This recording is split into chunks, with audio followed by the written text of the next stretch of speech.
Hi എല്ലാ ഉദ്യോഗാർത്ഥികൾക്കും gain knowledge മിഷന്റെ മറ്റൊരു അധ്യായത്തിലേക്ക് സ്വാഗതം. അപ്പോൾ നമ്മുടെ കറണ്ട് അഫയേഴ്സുകൾ നമ്മളുടെ ചാനലിൽ അപ്ഡേറ്റ് ചെയ്ത് വരികയാണ്. നമ്മൾ ഫെബ്രുവരി 9 തീയതി വരെയുള്ള കറണ്ട് അഫയേഴ്സുകൾ കണ്ടു. ഇന്ന് നമ്മൾ നോക്കാൻ പോകുന്നത് ഫെബ്രുവരി 10 മുതൽ 12 വരെയുള്ള 3 ദിവസത്തെ കറണ്ട് അഫയേഴ്സുകളാണ്. ഓക്കെ, അപ്പോൾ നമുക്ക് ഓരോന്നായിട്ട് നോക്കാം. അതിനു മുമ്പായിട്ടൊരു കാര്യം, നമ്മുടെ കറണ്ട് അഫയേഴ്സുകൾ 2024 നവംബർ ഡിസംബർ മാസങ്ങളിൽ നമ്മുടെ 2024 കറണ്ട് അഫയേഴ്സിന്റെ പ്ലേലിസ്റ്റിലും ജനുവരി 1 മുതലുള്ളത് കറണ്ട് അഫയേഴ്സ് 2025 എന്ന് പറയുന്ന പ്ലേലിസ്റ്റിലും അപ്ഡേറ്റ് ചെയ്തിട്ടുണ്ട്. ഓക്കെ, അപ്പോൾ ഓരോ ദിവസവും കൃത്യമായിട്ട് കാണുക, കണ്ടത് ആ ദിവസത്തെ പോയിന്റുകൾ എഴുതിയെടുത്ത് വരിക. ഇനി ഓരോ ദിവസവും കാണാൻ ബുദ്ധിമുട്ടുള്ളവരാണ്, അതിന് സമയമില്ല എന്നുണ്ടെങ്കിൽ നിങ്ങൾക്കായിട്ട് ഞങ്ങൾ ഈ ബുക്ക് പബ്ലിഷ് ചെയ്യുന്നുണ്ട്. ടോപ്പിക് വൈസ് സിലബസ് അനുസരിച്ചിട്ട് ഓരോ ടോപ്പിക്കുകളായിട്ട് കണക്കാക്കിക്കൊണ്ടുള്ള ഈ ബുക്കാണ് പബ്ലിഷ് ചെയ്യുന്നത്. അപ്പോൾ ഓരോ മാസത്തേക്കാണ് ഈ ബുക്കുകൾ ഇറക്കുക. അപ്പോൾ ഓരോ മാസത്തെയും കറണ്ട് അഫയേഴ്സ് വിവരങ്ങൾ, കേരളം, ഇന്ത്യ, ലോകം, കല, കായിക, സാംസ്കാരിക, സാഹിത്യം എന്നൊക്കെ പറഞ്ഞിട്ട് ഓരോ വിഭാഗങ്ങളായി തന്നെ തിരിച്ച് നിങ്ങൾക്ക് സെപ്പറേറ്റ് ആയിട്ട് ലഭ്യമാക്കുന്നതാണ്. അത് ഓരോ മാസത്തെയും തൊട്ടടുത്ത മാസം 15 തീയതി ആകുമ്പോൾ നമ്മൾ പബ്ലിഷ് ചെയ്യുന്നതാണ്. അപ്പോൾ ഇപ്പോൾ ജനുവരി മാസത്തെ പബ്ലിഷ് ചെയ്തിട്ടുണ്ട്. ആരെങ്കിലുമൊക്കെ വാങ്ങാൻ താല്പര്യമുള്ളവരുണ്ടെങ്കിൽ ഇതാ തന്നിരിക്കുന്ന നമ്പറിൽ ബന്ധപ്പെടും. ഓക്കെ, അപ്പോൾ എന്തായാലും ഇന്നത്തെ നമ്മുടെ കറണ്ട് അഫയേഴ്സിലേക്ക് കിടക്കാം. നമ്മൾ നോക്കുന്നത് ഫെബ്രുവരി 10 മുതൽ 12 വരെയുള്ള 3 ദിവസത്തെ കറണ്ട് അഫയേഴ്സ് ആണ്. ഓക്കെ, അപ്പൊ ആദ്യം തന്നെ നമുക്ക് നോക്കാം ഫെബ്രുവരി 10ന്റെ ഒരു പ്രത്യേകത. ഫെബ്രുവരി 10 ദേശീയ വിരവിമുക്ത ദിനമായി ആചരിക്കുന്നു. ദേശീയ വിരവിമുക്ത ദിനമായിട്ട് ആചരിക്കുന്ന ദിവസമാണ് ഫെബ്രുവരി 10. ഓക്കെ, അപ്പോൾ നമുക്ക് എല്ലാവർക്കും അറിയാം, കുട്ടികളിലൊക്കെ കോമൺ ആയിട്ട് ഇപ്പോൾ ഉണ്ടായിക്കൊണ്ടിരിക്കുന്ന സാഹചര്യമാണ് ഈ വിരശല്യം എന്ന് പറയുന്നത്. അപ്പോൾ അതിനെതിരെയൊക്കെ ഒരു ബോധവൽക്കരണവും പിന്നെ കുട്ടികൾക്ക് ഈ ഗുളികകളൊക്കെ കൊടുക്കുന്ന ഒരു പരിപാടിയാണ് എന്ന് പറയുന്നത് ദേശീയ വിരവിമുക്ത ദിനം എന്ന് പറയുന്നത്. അപ്പോൾ ഫെബ്രുവരി 10 ദേശീയ വിരവിമുക്ത ദിനമായിട്ട് ആചരിക്കുന്നു. ഓക്കെ, ഇനി നമുക്ക് മറ്റൊരു വാർത്ത നോക്കാം.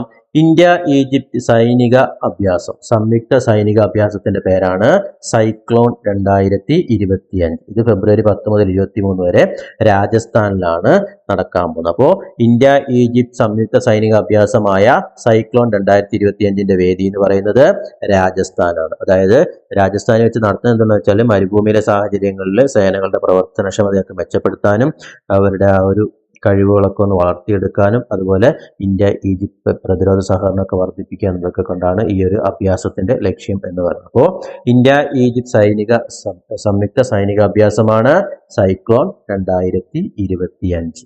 ഓക്കെ, ഒന്ന് നോട്ട് ചെയ്തോളാം. അതുപോലെ മറ്റൊരു വ്യോമ അഭ്യാസ പ്രകടനം, അതായത് 2 വർഷത്തിലൊരിക്കൽ സംഘടിപ്പിക്കുന്ന ഏഷ്യയിലെ ഏറ്റവും വലിയ വ്യോമ അഭ്യാസ പ്രദർശനമാണ് എയ്റോ ഇന്ത്യ എന്ന് പറയുന്നത്. എയ്റോ ഇന്ത്യ ഇതിനിപ്പോൾ വേദിയാകുന്നത് ബംഗളൂരു ആണ് ഈ എയ്റോ ഇന്ത്യക്ക് വേദിയാകുന്നത്. അപ്പോൾ 2 വർഷത്തിലൊരിക്കൽ സംഘടിപ്പിക്കുന്ന ഏഷ്യയിലെ ഏറ്റവും വലിയ വ്യോമ അഭ്യാസ പ്രദർശനമാണ് എയ്റോ ഇന്ത്യ. ഇത്തവണത്തെ എയ്റോ ഇന്ത്യയുടെ പ്രമേയം എന്ന് പറയുന്നത് 15ാമത്തെ എഡിഷനാണ് ഇപ്പോൾ നടക്കുന്നത്. ഇത്തവണത്തെ എയ്റോ ഇന്ത്യയുടെ പ്രമേയം എന്ന് പറയുന്നത് 1 ബില്യൺ അവസരങ്ങളിലേക്കുള്ള റൺവേ എന്നതാണ് ഇത്തവണത്തെ എയ്റോ ഇന്ത്യയുടെ പ്രമേയം. ഓക്കെ, അതുപോലെ ഫെബ്രുവരി 11ന്റെ ഒരു പ്രത്യേകതയാണ് യുനാനി ദിനം. ഫെബ്രുവരി 11 എന്തായിട്ട് ആചരിക്കുന്നു? യുനാനി ദിനമായിട്ട് ആചരിക്കുന്നു. നമ്മളെല്ലാവരും കേട്ടുള്ളതാണ് യുനാനി ചികിത്സ അല്ലെ. യുനാനി ദിനമായിട്ട് ആചരിക്കുന്നത് എന്നാണ് ഫെബ്രുവരി 11. പ്രശസ്ത യുനാനി ചികിത്സകനും അധ്യാപകനും സ്വാതന്ത്ര്യ സമര സേനാനിയുമൊക്കെയായ ഹക്കീം അജ്മൽ ഖാന്റെ ജന്മദിന വാർഷികമാണ് നമ്മൾ യുനാനി ദിനമായി ആചരിക്കുന്നത്. അപ്പോൾ യുനാനി ദിനം എന്നാണ്? ഫെബ്രുവരി 11. ഓക്കെ, ഇനി മറ്റൊരു വാർത്ത. അടുത്തിടെ നമ്മുടെ നിയമസഭയിൽ ഒരു പ്രഖ്യാപനം നടക്കുകയുണ്ടായി. അതായത് താമസിക്കാൻ സ്വന്തമായി വീടില്ലാത്ത കുടുംബത്തിന് വീട് വെക്കാനായിട്ട്, അത് ആ സ്ഥലം ഡേറ്റാ ബാങ്കിൽ പെട്ടതായാലും അല്ലെങ്കിൽ നെൽവയൽ തണ്ണീർത്തട പരിധിയിൽപ്പെട്ടതായാലും വീട് വെക്കാനായിട്ട് പഞ്ചായത്ത് പരിധിയിലാണെങ്കിൽ 10 സെന്റിനും സിറ്റി പരിധി അല്ലെങ്കിൽ കോർപ്പറേഷൻ പരിധിയിലും നഗരസഭയിലാണെങ്കിൽ 5 സെന്റിനും അനുമതി നൽകുമെന്ന് മുഖ്യമന്ത്രി നിയമസഭയിൽ ഒരു പ്രഖ്യാപനം നടത്തുന്നുണ്ട്. ഓക്കെ, അപ്പോൾ ഒന്ന് നോട്ട് ചെയ്തോളുക. താമസിക്കാൻ സ്വന്തമായി വീടില്ലാത്ത കുടുംബത്തിന് വീട് വെക്കാൻ അവർക്ക് എത്ര സെന്റ് വരെ കൊടുക്കും? അത് അർഹതപ്പെട്ടവരാണെങ്കിൽ പഞ്ചായത്താണെങ്കിൽ 10 സെന്റും നഗരപരിധിയിലാണെങ്കിൽ 5 സെന്റും അനുവദിക്കും. അതിപ്പോൾ ഡേറ്റാ ബാങ്കിൽ പെട്ട വസ്തു ആയിക്കോട്ടെ അല്ലെങ്കിൽ നെൽവയൽ തണ്ണീർത്തട പരിധിയിൽപ്പെട്ടതായാലും വീട് വെക്കാനായിട്ട് എത്ര സെന്റ് വരെ കൊടുക്കും? പഞ്ചായത്തിലാണെങ്കിൽ 10 സെന്റും നഗരത്തിലാണെങ്കിൽ 5 സെന്റിനും അനുമതി നൽകുമെന്ന് ഒരു പ്രഖ്യാപനം നടക്കുന്നുണ്ട്. അതോടെ ജസ്റ്റ് നോട്ട് ചെയ്തോളൂ. ഓക്കെ, ഇനി നോക്കുന്ന ഒരു പ്രധാനപ്പെട്ട പോയിന്റ് ആണ്, ശ്രദ്ധിച്ചോളാം. അതായത് സുപ്രീം കോടതി അടുത്തിടെ ഒരു വിധി വന്നു. അതായത് ലോട്ടറി വിതരണക്കാര് കേന്ദ്ര സർക്കാരിന് സേവന നികുതി നൽകേണ്ടതില്ല എന്നതാണ് ആ സുപ്രീം കോടതി വിധി. ലോട്ടറി വിതരണക്കാര് കേന്ദ്ര സർക്കാരിന് എന്ത് കൊടുക്കണ്ട? സേവന നികുതി, സർവീസ് ടാക്സ് കൊടുക്കേണ്ടതില്ല എന്നാണ് സുപ്രീം കോടതിയുടെ നിരീക്ഷണം. അതായത് സിക്കിം ഹൈക്കോടതി ഒരു ഉത്തരവ് പുറപ്പെടുവിക്കുകയുണ്ടായി. അതായത് ലോട്ടറി വിതരണക്കാര് കേന്ദ്ര സർക്കാരിന് സേവന നികുതി നൽകേണ്ടതില്ല. അപ്പൊ എന്ത് ചെയ്തു അവിടുത്തെ സർക്കാർ, കേന്ദ്ര സർക്കാർ എന്ത് ചെയ്തു? അതിനെതിരെ സുപ്രീം കോടതിയിലേക്ക് അപ്പീൽ പോയി. അപ്പോൾ സുപ്രീം കോടതി തള്ളിക്കളഞ്ഞു. എന്നിട്ട് പറഞ്ഞു ലോട്ടറി വിതരണക്കാര് കേന്ദ്ര സർക്കാരിന് സേവന നികുതി നൽകേണ്ടതില്ല. അത് ലോട്ടറിയിൽ നികുതി ചുമത്താനുള്ള അധികാരം സംസ്ഥാന സർക്കാരുകൾക്കാണെന്നാണ് സുപ്രീം കോടതി വ്യക്തമാക്കിയത്. ഓക്കെ, അപ്പോൾ ലോട്ടറിമേൽ നികുതി ചുമത്താനുള്ള അധികാരം ആർക്കാണ്? സംസ്ഥാന സർക്കാരുകൾക്കാണ്. ഒരു പോയിന്റ് നോട്ട് ചെയ്തുകൊള്ളാം. ഓക്കെ, അത് സുപ്രീം കോടതി വ്യക്തമാക്കിയതാണ്. ഇവിടെ പറയാൻ കാരണം വേറൊന്നുമല്ല, നമ്മൾ ഭരണഘടനയിൽ പഠിക്കുന്നുണ്ട് union list, state list, concurrent list ഇല്ലേ, അതുമായി ബന്ധപ്പെട്ട് വരുന്ന ഒരു പോയിന്റ് ആയതുകൊണ്ടാണ് ഇതിവിടെ പരാമർശിക്കുന്നത്. അതായത് ലോട്ടറി വിതരണക്കാര് കേന്ദ്ര സർക്കാരിന് നികുതി നൽകേണ്ടതില്ല. ലോട്ടറിയിന്മേൽ നികുതി ചുമത്താനുള്ള അധികാരം ആർക്കാണ്? സംസ്ഥാന സർക്കാരുകൾക്കാണ്. ഓക്കെ, എന്നിട്ട് സുപ്രീം കോടതി അതിൽ ചൂണ്ടിക്കാണിച്ചത് നമ്മുടെ യൂണിയൻ ലിസ്റ്റ് പ്രകാരം സേവന നികുതി ചുമത്താൻ പാർലമെന്റിനാണ് അധികാരം. ഓക്കെ, അപ്പൊ യൂണിയൻ ലിസ്റ്റിൽ വരുന്നതാണ് ഏത്? സേവന നികുതി. സേവന നികുതി ചുമത്താൻ ആർക്ക് അധികാരം? പാർലമെന്റിനാണ് അധികാരം. എന്നാൽ ലോട്ടറികൾക്ക് മേൽ നികുതി ചുമത്താൻ അത് അർത്ഥമാക്കുന്നില്ല എന്നാണ് കോടതി പറഞ്ഞത്. ഓക്കെ, കാരണം വെച്ചാല് ഈ വിഷയത്തിൽ നികുതി ചുമത്താനുള്ള അധികാരം സംസ്ഥാന, അതായത് സ്റ്റേറ്റ് ലിസ്റ്റിലാണ്. എന്ന് വെച്ചാൽ സംസ്ഥാന നിയമസഭയ്ക്കാണ് അതിന്മേൽ അധികാരം കൊടുത്തിട്ടുള്ളത്. അപ്പോ ഓർത്തിരിക്കുക, യൂണിയൻ ലിസ്റ്റിൽ സർവീസ് ടാക്സിനെ പറ്റി പറയുന്നുണ്ട്. എന്നാൽ ലോട്ടറിയിന്മേൽ നികുതിയെ പറ്റി ഏതിലാ പറയുന്നത്?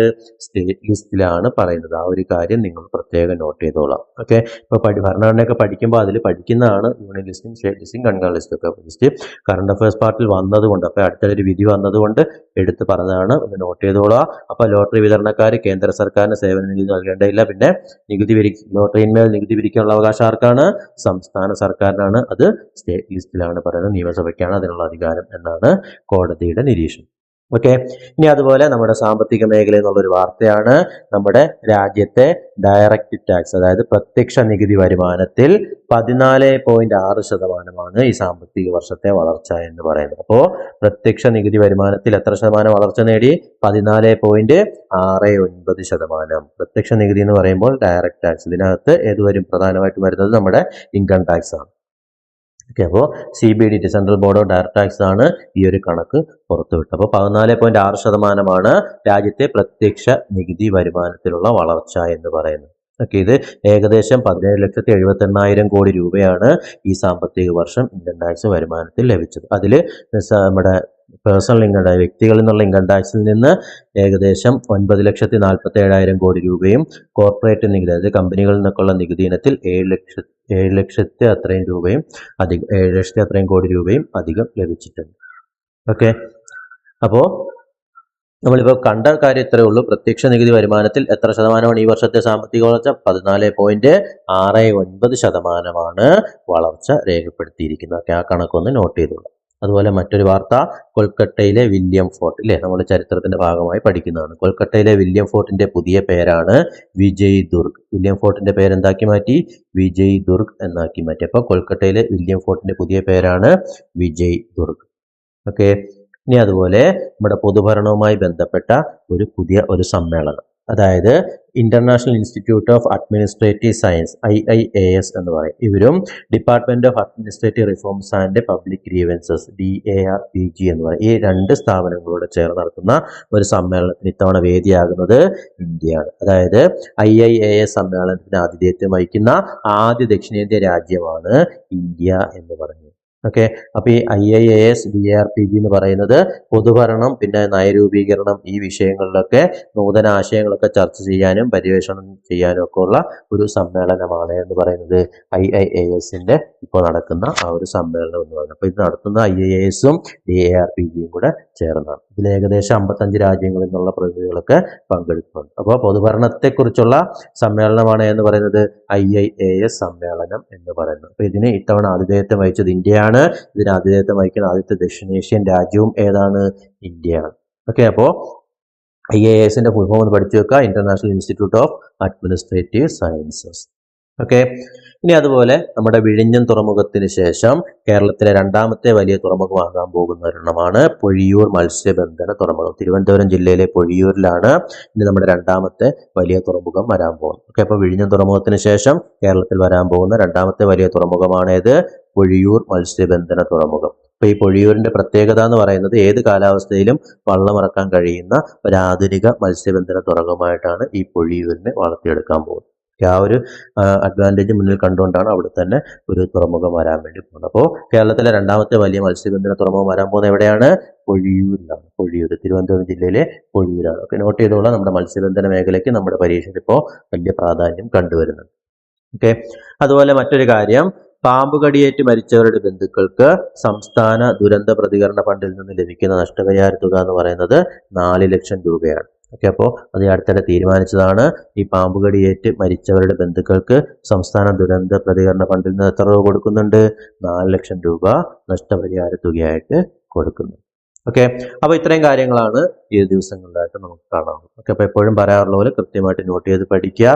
അതുപോലെ ചാനൽ ആദ്യമായി കാണുന്നവരാണെങ്കിൽ സബ്സ്ക്രൈബ് ചെയ്യുക. അതുപോലെ ഇതിനകത്തെ കണ്ടന്റ് ഒക്കെ നിങ്ങൾക്ക് ഇഷ്ടപ്പെടുമെങ്കിൽ തീർച്ചയായിട്ടും അത് കമൻറ്റ് ചെയ്യുക. നിങ്ങളുടെ മറ്റുള്ള കൂട്ടുകാർക്കും ഷെയർ ചെയ്ത് കൊടുക്കുക. ഓക്കെ, അപ്പോൾ വരും ദിവസങ്ങളിൽ ഇതുപോലെ ഡെയിലി ഉള്ളത് നമ്മൾ കറണ്ട് അഫയേഴ്സ് അപ്ഡേറ്റ് ചെയ്ത് വരുന്നുണ്ട്. നിങ്ങൾക്ക് കുറച്ചുകൂടെ എളുപ്പമാക്കാൻ വേണ്ടിയിട്ടാണ് 3 ദിവസം കൂടുമ്പോൾ അപ്ഡേറ്റ് ചെയ്ത് വരുന്നത്. ഓക്കെ, അപ്പോൾ കൃത്യമായിട്ട് നോട്ട് ചെയ്ത് പഠിക്കുക. അതുപോലെ നമ്മുടെ ഇനി ആരംഭിക്കാൻ പോകുന്ന യൂണിഫോം പോസ്റ്റുകൾ തയ്യാറെടുക്കുന്നവർക്ക് വേണ്ടിയിട്ടുള്ള സ്പെഷ്യൽ ടോപ്പിക്കിന്റെ ബാച്ച് ഉണ്ട്. അതിൽ ചേരാൻ താല്പര്യമുണ്ടെങ്കിൽ തന്നിരിക്കുന്ന നമ്പറിൽ ബന്ധപ്പെടും. ഓക്കെ, അപ്പോൾ നമുക്ക് മറ്റു അധ്യായമായി വീണ്ടും. Thank you.